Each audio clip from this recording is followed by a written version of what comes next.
आपले ब्रह्मचैतन्य महाराज आज पहाटेपासून हा पुण्यतिथी सोहळा गोंदवल्यामध्ये जिथे उपस्थित आहेत त्या सगळ्यांनी याची देही याची डोळा अनुभवला आणि तो इथे सुद्धा अनुभवला. पंचकुंडाची चालते जरा.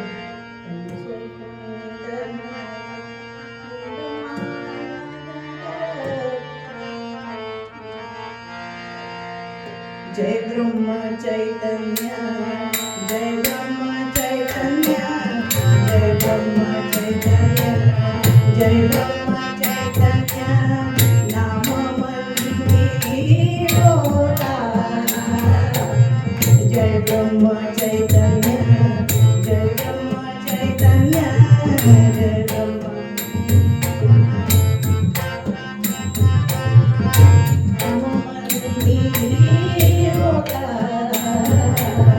नाम भक्तीने आज जागले, नाम भक्तीने आज जागले, बोलवले पंढरी. जय ब्रह्म चैतन्य, जय ब्रह्म चैतन्य, जय ब्रह्म चैतन्य.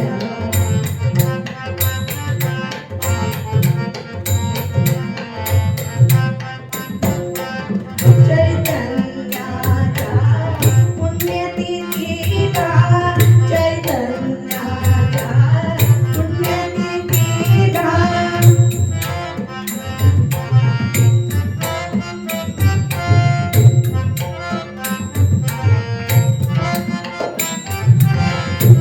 चैतन्याचा पुण्यतिथीला, चैतन्याचा.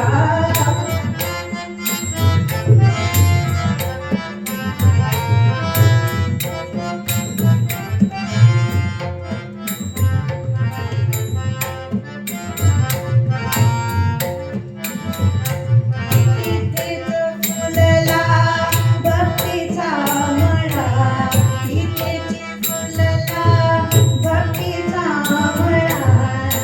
नामयोगी तो लावून गेला, नाममाळी तो लावून गेला, नामाची मंदिरी.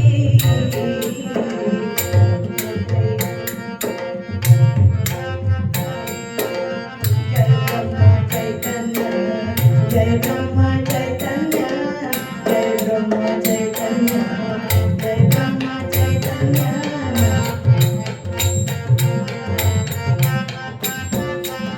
प्रभात समयी मंदावती, प्रभात समयी मंदावती.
सांभाळित आलेला लगेचचाच साक्षात्कार आज सकाळी 7:45 वाजता माझ्या व्हॉट्सॲपवर माझ्या वहिनीने हे ब्रह्मचैतन्याचं पद मला पाठवलं. ती चाल काय माहित नाही, एकदा दोनदा रिक्षेत येता येता ऐकली.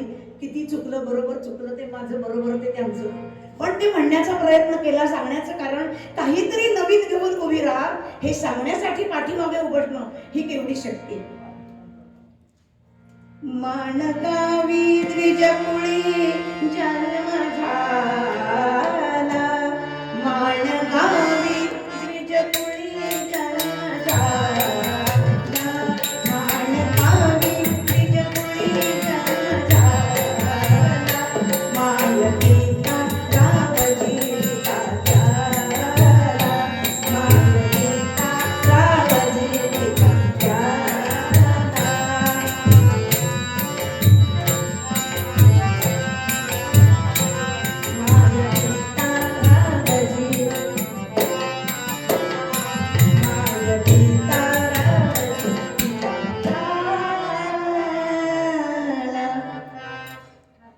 कोल्हापूर संसारात घराड घुबरदरे घराण्यामध्ये एक संत रत्न उदयास आलं.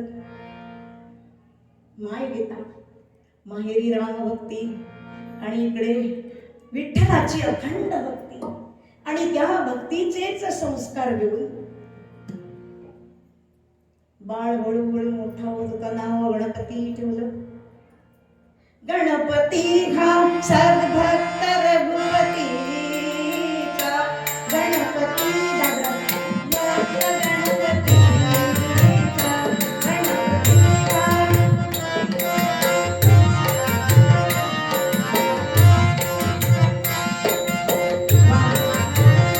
गणपती घा सद्भक्त रघुपतीचा.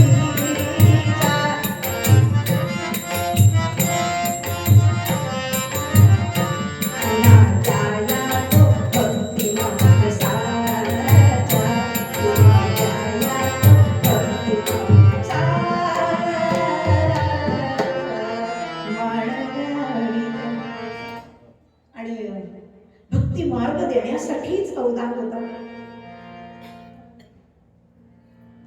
प्रभू रामांची आणि विठ्ठलाची कृपादृष्टी होती. बाळ वेगळं होतं, सर्वसामान्य बालकाप्रमाणे नव्हतं. तल्लख बुद्धी चेहऱ्यावरती तेज होतं. ते तेज अवतरलेलं होतं, सगुण साकार झालेलं होतं. ते ब्रह्मचैतन्य प्रकट झालेलं होतं. होता होता होता बाळाचे पाय पाळण्यात दिसतात, पण इकडे काय सांगावं एक पाठी हो, शिकवावं ते सगळं तोंडपाठ, पण चित्त वृत्ती मात्र रामाकडे लागलेल्या होत्या. आणि त्या चित्तवृत्ती रामाकडे लागलेल्या आहेत आणि सगळ्यांना सांगताय श्रीराम सारेखा सद्गुरु असता,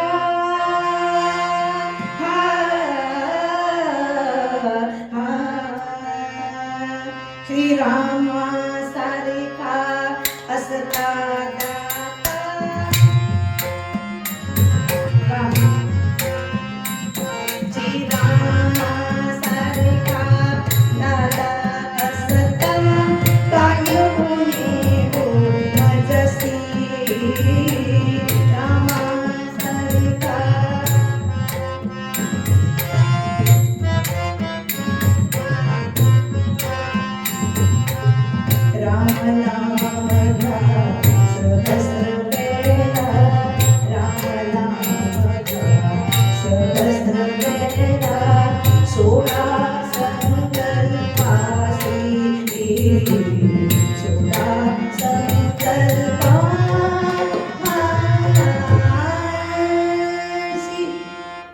सगळ्यांना सांगितलं भाऊ, त्या रामाचं नाव घ्या, किती चांगले हो, बहु चांगले नाम या राघवाचे, बहु चांगले नाम या राघवाचे, अति साजिले स्वल्प सोपे फुकाचे, अति साजिले स्वल्प सोपे फुकाचे, करी मूळ निर्मूळ चिंता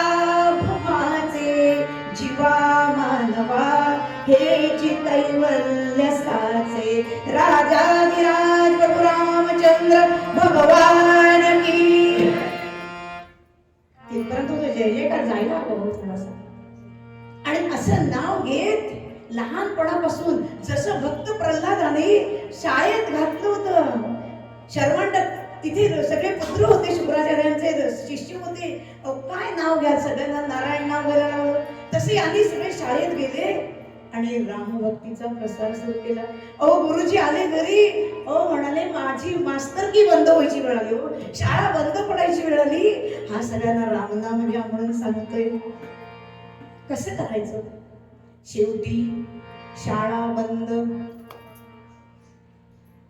याप्रमाणे आणि आपल्या संस्कारांप्रमाणे मौंजी बंधनाचा संस्कार झाला, पण चित्त वृत्ती मात्र त्या नामाकडे वळलेल्या, रामाकडे वळलेल्या. कशात काही चित्त नव्हतं आणि मनाचा निर्धार केलाय. घरातल्यांना कोणालाही ध्यान न लागताना पाहिले सगळीकडे हा देव आहे, पण टिसलाय का कोणाला आतापर्यंत? किती जणांना विचारलं तुम्ही देव पाहिलात कोण? इतकी भक्ती करता, इतके सप्ताह करता, इतकी जपमाळ करता, किती जप केला, लक्ष, पण लक्ष होतं का हो? त्या जपात लक्ष होतं का? तो जप जपा तर असतो तुम्हाला जपणारे, त्या जपात लक्ष नाही. आणि निघाले गुरुच्या शोधात शोधात नित्य, कारण सद्गुरु शिवाय नाम नाही. सगळ्यांनी अनुग्रह घेतलाय, मी अनुग्रह शिवाय आहे, त्याच्यामुळे मी अपूर्ण आहे अजूनही. धरावे ते पाय आधी आधी, धरावे ते पाय आधी आधी, सद्गुरु वाचूनी सापडे न सोय, सद्गुरु वाचूनी सापडे न सोय, सापडे न सोय, सापडे न सोय. मगाशी भक्तीनं गुवांशी म्हटलं, त्यांनी विचारलं मला, बाई कीर्तनकार बुवा 3चा घेऊ का 4चा घेऊ? म्हटलं 4चा घे, कदाचित त्याच्या पुढे तापला की तापला. पंढरीनाथ भगवान, ती शक्ती त्याची आहे, ती एनर्जी त्याची आहे. आणि निघाले गुरूंच्या शोधामध्ये. कुठे नाही गेले, अक्कलकोटला स्वामी समर्थांचं दर्शन घेतलं, माणिक प्रभू भेटले. सगळ्यांना विचारलं तुम्ही देव पाहिलात? पण देव आहे तिथे जाण्याचा मार्ग शोधत शोधत निघाले. आणि घरातून गेल्यानंतर शोध मोहीम सुरू झाली, परत आणली त्याला. आता तरी म्हणायला संसाराला लावूया. विवाह करून दिला सरस्वती नावाच्या धर्मपत्नी होत्या, पण विवाहात केला तरी वैराग्य होतच. सतत त्या चिंतनाची ओढ होती, रामनामाची ओढ होती. एवढं स्वस्त वस्तू देत नाही, आपल्यासारखी सर्वसामान्यांची नव्हती, ती संतांची धाव होती. तो संतांचा रामनामाचा डाव होता. आपल्या अर्गाने कितीही डाव पडला तरी तो तिथपर्यंत पोहोचणार नाही, कारण तेवढी आपली अजून पात्रताच नाही तिथपर्यंत पोहोचण्याची. पण जाण्याच्या मार्गावर एक पाऊल टाकलाय, हे तरी या मानव जन्मात कमी नाही असं म्हणते. कृतकृत्य नाही, पण थोडस या जन्मात आलो, पुढचा जन्म कुठचा आहे कोणी बघितलंय? निदान या जन्मात तरी करायला मिळतंय, हेही नव्हे थोडं. पण मन रमलं नाही आणि पुन्हा निघाले गुरुच्या शोधात. हैदराबादेपर्यंत पोहोचले आणि तिथे सांगितलं, बाळा अरे तुझं वय किती लहान आहे. तेव्हा लहान वयात विवाह होत होते. महत्वाचा मुद्दा. आता आमची 30-35 झाली तरी आमचं करिअर अजून झालेलं नाही, त्याच्यामुळे विवाह 40ला. मग पुढचा संसार 60 पर्यंत भेटत नाही, पर्यंत हातपाय गळायला लागतं. म्हणून जे पूर्वीचे संस्कार होते तेच टिकवून ठेवण्यासाठी हे सगळं खटाटोप हा उत्सवांचा. नाहीतर उत्सव म्हणतोय आपण, पण आज 112 वर्ष एवढा उत्साह टिकवून ठेवून आज पुण्यतिथी साजरी केली जाते. त्याच्यासाठी असेच अलौकिक संत प्रगट व्हावे लागतात. अरे आपला 12वा झाला तर 13व्याला मृत्यूपत्र वाचायला बसतो आपण. माझ्या नावावर किती ठेवले बाबांनी. आज घरातले एकमेकाला एवढं सुद्धा विचारत नाही, पण आज 112 वर्ष सोपं नाही. फार तर जरा काही काम केलं तर पुतळे बितळे बांधतील, वर्षातून एकदा हार घालतील, पेढे वाटतील, याच्या पलीकडे काय नाही. आणि येळ गावी जा म्हणाले. तिथे तुकामाई तुझी वाट बघते. ओढ लागली आतमध्ये. आणि इतकं सोपं आहे गो ते गुरु तरी भेटणं, इतकं सोपं आहे का? आणि गुरुनी आपल्याला शिष्य करून घेणं ही तर महाकठोर आणि भयंकर परीक्षा होती. मजल करत विमानं नव्हती, वंदे भारत नव्हती, 11 नंबरची गाडी होती. चालत चालत चालत कोवळं वय, उन्हाची तमा नाही, पावसाची तमा नाही, आत्ता पडलेल्या थंडीची पण तमा नाही. आणि अशा संकटातून चालत चालत एकदा कुठे भेटतील तुकामाई गावात जाऊन विचारलं. असे सद्गुरू काय तुमच्या भेटीला असे बसलेले? हा येतोय आता माझा शोध घेतला. अंतरीची तळमळ स्वस्थ बसू देईल. आणि एकदा गुरुच्या चरणा शाळेमध्ये पारखून घेतल्याशिवाय शिष्यत्व नाही हो. ठीक आहे म्हणाले, कुठून आलास, काय आलास? सगळी प्रारंभिक चौकशी झाल्यानंतर सोबत घेतलं आणि इतकी अवघड आणि कठोर परीक्षा घ्यायला सुरुवात केली, कसोटी. आणि त्या कसोटीला जो उतरतो तो खराच सच. जा म्हणाले, हे झाडे ना समोर एवढं मोठं आंब्याचं, त्याची पानं काढून आण. पानं काढून गुरुदेवांची आज्ञा प्रमाण. आम्हाला थांबा ना जरा वेळ, एवढं होऊ दे मग जातो. धावत गेले, पानं काढून आणली. अरे मी तुला या फांदीची काढायला सांगितली नव्हती, दुसऱ्या फांदीची ही आहे तिथे जाऊन चिकटव. विश्वास, गुरुचरणी भाव, विश्वास होता. अशी एक नाही होय साधी. नदी काठी ध्यानाला बसले होते, सोबत होतेच गणोबा आमचे आणि लहान मुलं खेळतायत वाळूमध्ये. जा म्हणाले, काम कर गणोबा, एक काम कर, इथे खड्डा खण आणि त्या वाळू तिन्ही मुलांना गाडून टाक, तिन्ही मुलांना पुरून टाक. कसलाही विचार न करता खड्ड्यामध्ये तिन्ही मुलांना आतमध्ये ठेवलं, वर माती, त्याच्यावर बस म्हणाले. गुरु वाक्यम प्रमाण. आणि गवगवा झाला गावामध्ये, मुलं वरवलेत. तिन्ही मुलांचे पालक आले शोधायला. आमची मुलं कुठे, आमची मुलं कुठे? झाडाखाली बसले होते चिंतन करीत. तो बसलाय ना म्हणाले, त्या झाडाखाली तो ठोंब्या बसलाय, उठवा त्याला, त्याचंच काम आहे की, त्याला काय काम नाही, धाम नाही, त्यानेच केलेलं असणार. हातात मिळायचीच खोटी मारायला सुरुवात केली. निमूटपणे गुरूंच्या शब्दासाठी एक गुण एकाच गुण बाजूला झाले. खड्डा सगळा करला, माती काढली आणि तिन्ही मुलं होती अजून मारायला सुरुवात केली. दया देव शेवटी म्हणाले, बस करा, बस आता. अहो तुमची मुलं चांगली, जिवंत आणि व्यवस्थित आहेत, घरी घेऊन जा. इतकी अवघड परीक्षा. आणि त्या परीक्षेत उतरले मात्र. आणि म्हणाले, किती वाईट आहे रे मी, किती तुझी परीक्षा घेतली, किती तुला त्रास दिला. आणि रामनवमीच्या मुहूर्तावरती, परम पावन दिनी मस्तकावरती हस्तक ठेवलाय आणि ध्यान लागलं आणि गुरुमंत्र दिला. श्रीराम जय राम जय जय राम, श्रीराम जय राम जय जय राम, श्रीराम जय राम जय जय राम. अखंड हा जप. आणि आता तुझ्या मार्गाला जा, संसार परत गोंधवल्यामध्ये आल्यानंतर खूप कथा आहेत बुवा. अजून मला वाटतं अनेक वर्ष किती कथा रंगवत सांगतात. त्याच्यातला छोटासाच प्रसंग आज घेणार. आणि आले रामाचं मंदिर बांधलंय आणि सगळ्या अख्ख्या गोंधवल्याला रामनामामध्ये, भक्ती मार्गामध्ये नेऊन सोडलं.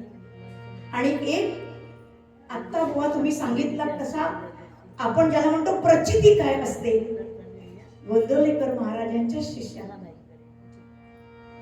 आजारी पडल्या. आणि आजारी पडल्यानंतर काही होत नाही झालं, पण त्यांच्या नामस्मरणामुळे आणि भक्तीमुळे आपोआप रचना सुचली यमन मधली.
आनंदाचे खेळुलेत वारे चिदानंद आनंदाचे खेळुलेत वारे चिदानंद आनंदाचे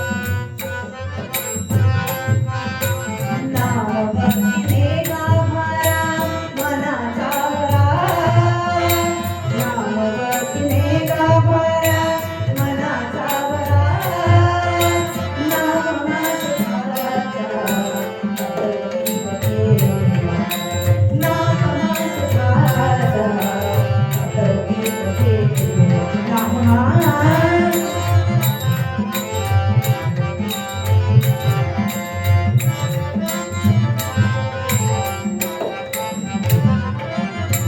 सदाचार संयमाने धर्मनीती पाळ सदाचार संयमाने धर्मनीती पाळ तुझ्या प्रपंचास तुले मान एक ठेव तुझ्या प्रपंचास तुले मान एक ठेव राम करविधान नगरता सदा आठवा राम करविधान नगरता सदा आठवा नाम माझा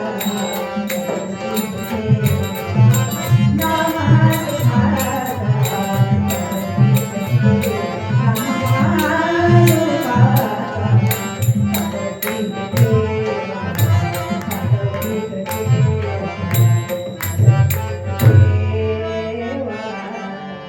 आणि त्या अभंगाची त्या गीताची गंमत अशी झाली की ज्या वेळेला मी आजारी पडले त्यावेळेला अभिनव ज्ञान मंदिरला प्रज्ञा कुलकर्णी नावाच्या नेरळच्या इंग्रजीच्या एक शिक्षिका होत्या. खूप त्यांची माझी मैत्री आणि बघायला म्हणून आल्या आणि मला म्हणाल्या जरा हे गाणं ऐक तुला खूप बरं वाटेल. सर खोटं सांगत नाही त्या ब्रह्मचैतन्यांच्या राम नामाच्या अभंगाने कुठे सगळा ताप नाहीसा झाला. तो भवताप नाहीसा करतो तो हा शरीराला आलेला छोटासा ताप नाहीसा करणार नाही. हे मुद्दाम उदाहरण दाखवायला आज पद घेतलं की आज याची नाही हा अनुभव आला. अरे नामात रंगवत जा तो तुम्हाला सांभाळायला बसला.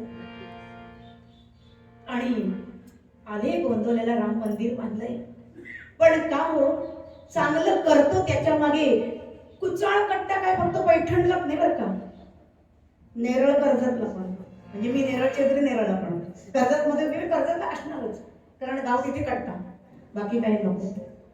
आणि त्याप्रमाणे सगळ्यांनी निंदेला सुरुवात केली हो बघतच नाही तोंड दिलंय देवानी म्हणून यथेच्छ निंदेला सुरुवात केली. शेवटी नैराश्याने निघाले थोडस पुढे गेले आणि बाकीचे हळवट म्हणाले परत या महाराज रामाच्या मूर्तीच्या डोळ्यातून अश्रुधारा व्हायला लागले. महाराज परत या धावत परत आले. एखादं बाळ जसं आईच्या पायाशी यावं एवढ्या तातडीने धावत घट्ट मिठी मारली चरणाशी आणि पुढे एवढा मोठा राम नामाचा हा टाव फोडला आणि होता होता होता फिरत फिरत फिरत नर्मदा काठी आले. आणि नर्मदा काठी आल्यानंतर एकेकाळी पायी फिरता येती नर्मदा काठी बिल्लांची ती वस्ती परी हो बिल्लांची ती वस्ती परी हो निर्भय संत भेटी बिल्लांची वस्ती आणि त्या बिल्लांच्या वस्तीत महाराज आले. आज कर्जत मध्ये मला वाटतं ज्यांना मी ओळखते पण कर्जतकर त्यांना अनेक माझ्यापेक्षा चांगल्या प्रकारे ओळखतात ते उपाध्य काका मला वाटतं. अनेक वेळा मला वाटतं ते नर्मदा परिक्रमा करून आलेले असे कर्जत मध्ये खूप जण आहेत की नर्मदा मैयाचे ज्याने आपल्याला पुत्रच म्हटलं आहे असे वर्षानुवर्ष नर्मदा परिक्रमा करणारे आणि त्या बिल्लांनी स्वतःला सुद्धा नर्मदा माईचे पुत्रच म्हटलं. खरोखर वर्णन केले चरित्रामध्ये त्यानुसार की जर आपण कोणताही त्यांना विरोध केला नाही तर ते भिल्ल आपल्याला सरळ नर्मदा परिक्रमा करून देतात. पण त्यांना विरोध केला तर मात्र तुम्हाला तिथल्या तिथेच आला एक धावून आलाय समोर. ए थांब. बिंबलाच नाही. थांब म्हणाले, जाऊ नको कुठे.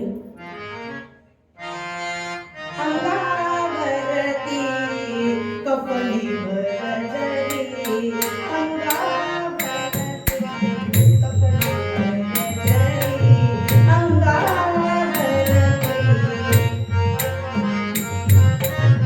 शोभे माळा कंठी, शोभे माळा कंठी. धावून आले लुटावयासी, धावून आले लुटावयासी, धावून आले.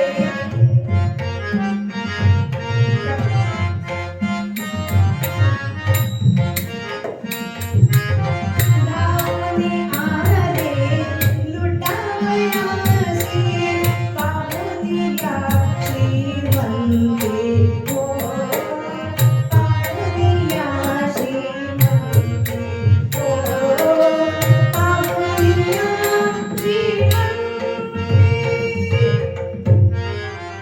काय श्रीमंती होती? आतापर्यंत ज्यानं अडवलं तो एक तर घाबरला, दुसरा थोडा जरा ताकदवान असेल तर धावून आला, तिसरा असेल तर तो पळून गेला. पण हे निर्विकार समोर उभे. काय श्रीमंती होती? तेज होतं, त्या रामनामाची श्रीमंती होती. कफनी होती अंगावरती, काही नव्हतं तरी थांब म्हटलं. निश्चल उभे, काही नाही, काय करायचं ते करा. जरा दोन पावलं मागे गेली. मोर्चा भिल्लांचा लीडर आजपर्यंत म्हणाला असं कोणी बघितलं नाही. जराही हलत नाही, जराही घाबरत नाही. हा सर्वसामान्य दिसत नाही, वेगळा दिसतोय. पाहिलं त्यांच्याकडे आणि खरोखर एखादा सत्संग घडला, संतांचा संग काही क्षणापुरता जरी घडला तरी चित्तवृत्ती पालटते. हे भिल्लांचं उदाहरण.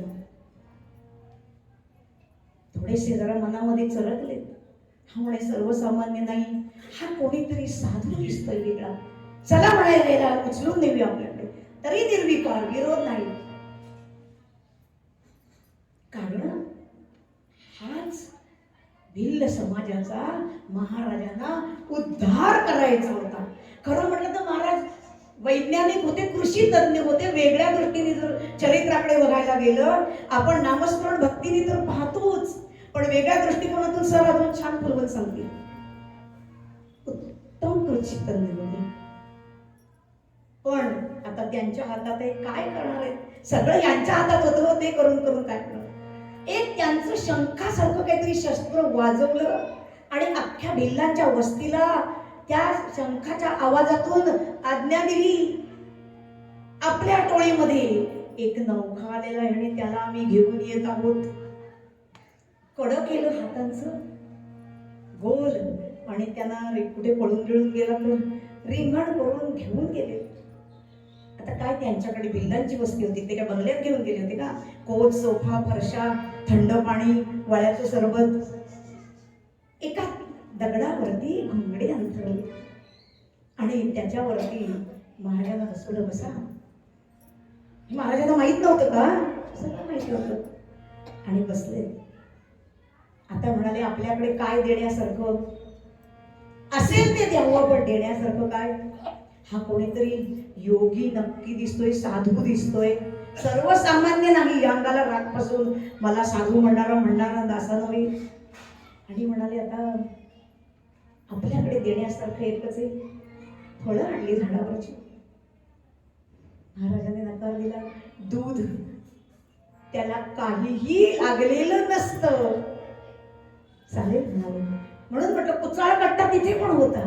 आता म्हणाले बघूच हा ढोंगी आहे का खरा आहे. आणि म्हणाले जा, ती आहे ना गाय, तिला घेऊन ये. खुणेने ओळखलं ज्याला सांगितलं त्याने. आणि जिने आयुष्यात दुधाचा थेंब दिलेला नाही अशी वाच गाय घेऊन आलो. परीक्षा आणत पुण्यात उभी केली. दूध हवायला हिचं दूध पोट भरून मिळेल तुम्हाला. समजलेत मनामध्ये, हसलेत आणि काही हरकत नाही म्हणाले. आणि गायीच्या त्या कपिलेच्या अंगावरती फक्त स्पर्श केला मात्र महाराजांनी. डोळे मिटलेत आणि इकडे गायीची कास तट्ट झालीत. भिल्लाने आश्चर्याने तोंडात बोटं घातलीत. हाऊ इट इज पॉसिबल, हे कसं शक्य आहे? मी म्हटलं ते नाही म्हणाले, हे कसं शक्य आहे? अशक्य ते शक्य करतील स्वामी.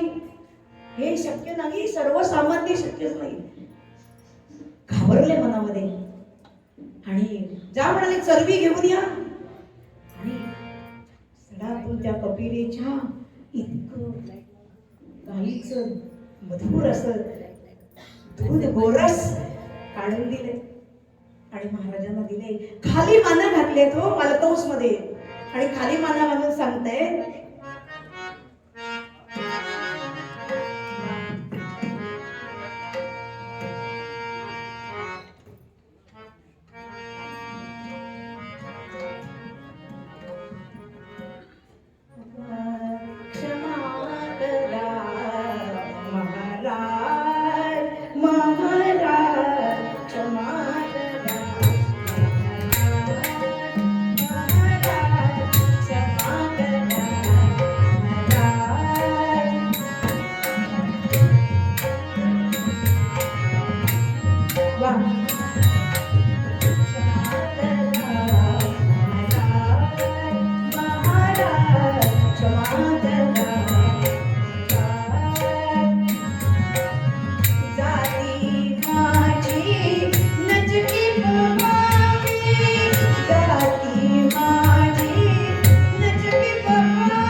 लोकांकडे घातलं पायावरती, नतमस्तक झाले. क्षमा करा म्हणाले. डोळ्यातून अश्रू गळगळ वाहत आहेत, पश्चात्तापाचे अश्रू आहेत. आणि म्हणाले, महाराज आता आम्ही आमचं आयुष्य तुमच्या चरणाशीच विलीन करतो. आणि म्हणाले, महाराज क्षमा करा, खूप चुकलं आमचं, आम्हाला काही कळत नाही. शिक्षण नाही आणि शिक्षणामुळे आम्ही अडाणी राहिलो आणि नाईलाज म्हणून उदरभरणासाठी हा व्यवसाय करायला लागलो. होय, नर्मदा प्रदक्षिणेला येतात ना, त्या सगळ्या भक्तांच्या जीवावरती आमचा उदरनिर्वाह चालतो आणि म्हणून आम्हाला हे काम करावं लागतं. महाराजांनी सांगितलं, पश्चात्ताप झालाय, काही हरकत नाही. सगळ्यांना उठवलं आणि तिथे नर्मदा काठी बिल्लांच्या वस्तीत महाराज स्वतः पुढची अनेक वर्ष राहिले. बिल्लांना संस्कारित केलं, नुसतं रामनाम नाही शिकवलं, बिल्लांना संस्कारित केलं, शेतीचं ज्ञान दिलं आणि त्यांना शेती कशी करायची ते शिकवलं. त्यांना माणसात आणलं, माणूस बनवला. आपण तर माणूस म्हणूनच आहोत, पण आपल्यातला खरंच माणूस आहे का? मनाशी प्रश्न विचारूया. माणूस आहोत, पण आपल्यात खरा माणूस आहे का? म्हणून माणूस त्या सगळ्यांनी देव त्या माणसात बघितलं, देव त्या माणसामध्ये बघितला आणि महाराजांनी त्यांचं अलौकिक कार्य केलं. एवढं होता होता होता होता राम नामाचा संपूर्ण विश्वामध्ये प्रचार केला, टाकू फोडला अक्षरशः. आणि हळूहळू महाराजांची प्रकृती, स्वास्थ्य आणि वृद्धावस्था याच्याकडे हळूहळू प्रवास सुरू झाला.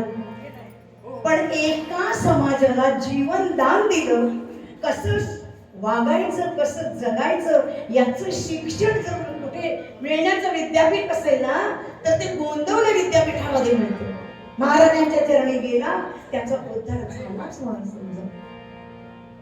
आणि होता होता होता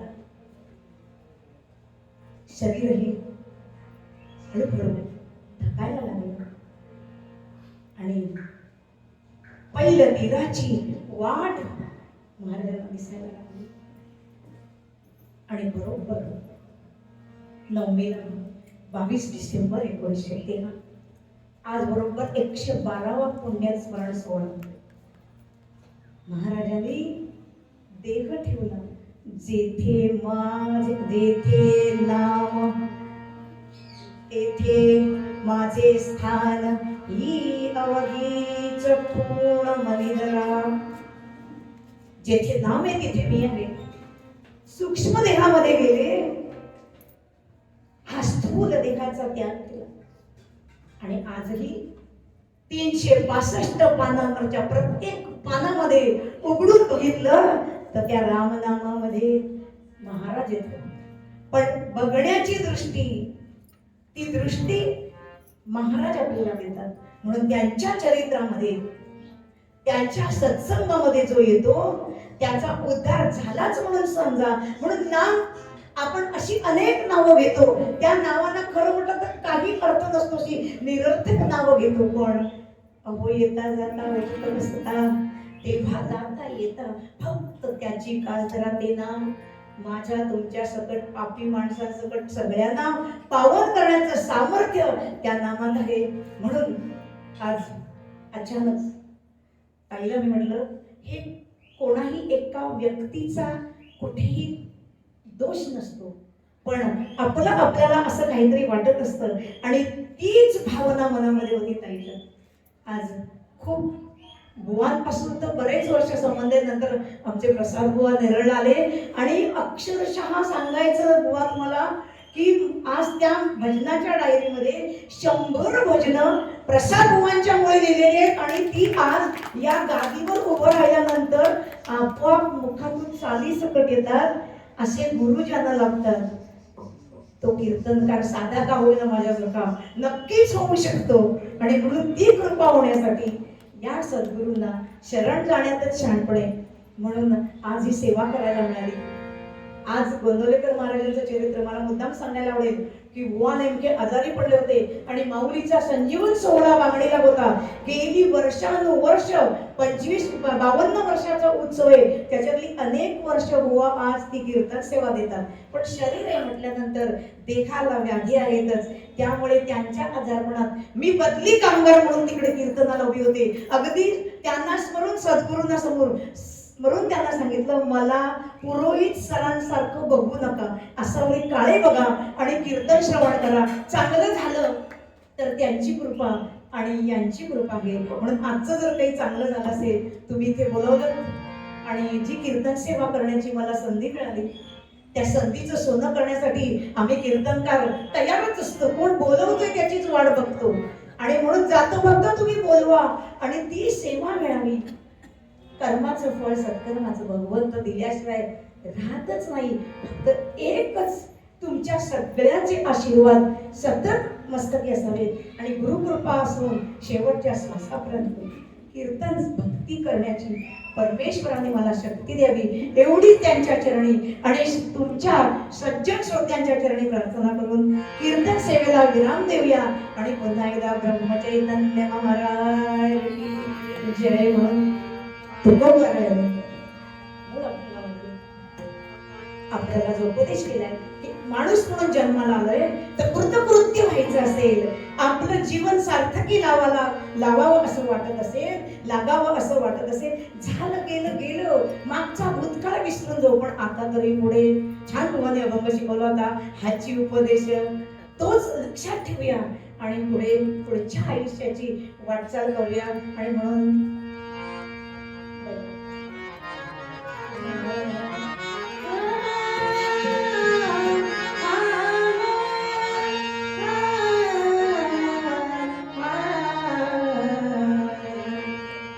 नाम पावन पावन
भगवंताकडे एकच मागणं हवे.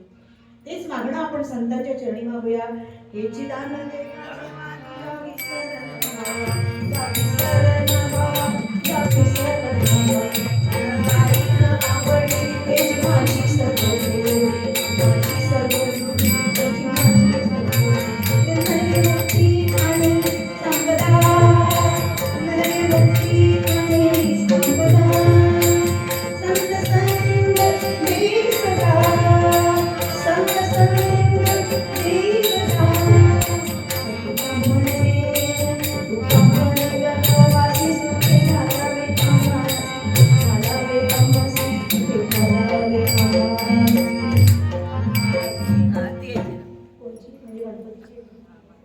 महाराजांची घ्या ना.